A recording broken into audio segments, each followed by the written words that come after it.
Assalamu alaikum dostlar. Qarag'laч. Mana beyiş Shvetsariyadayız. Qirg'izistonda Shvetsariyaч.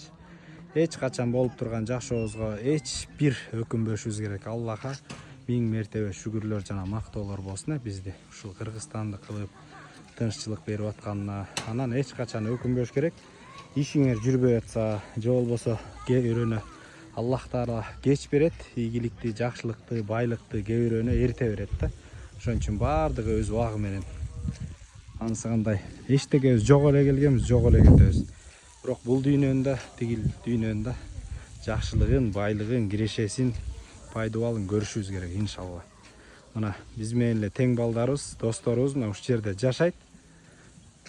Мына биз тажрыйба алып, үйрөнүп аракеттебиз иншалла. Ушундайларды көтөрөбүз, Кудай буйрса.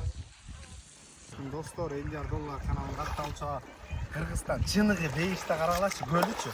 Көлгө кирсең чыныгы көлгө түшкөндөй болосуң. Эгерде кимде ким Дубайга бара турган болсо, биз укканыбыздын эмесинен ал жерге көлгө түшсөң, кайра тердеп жабышып чыгасың дейт да. Биздин көлгө карагалачы, кайра энергия болсун. Кыргызстаныбыздан айлансын,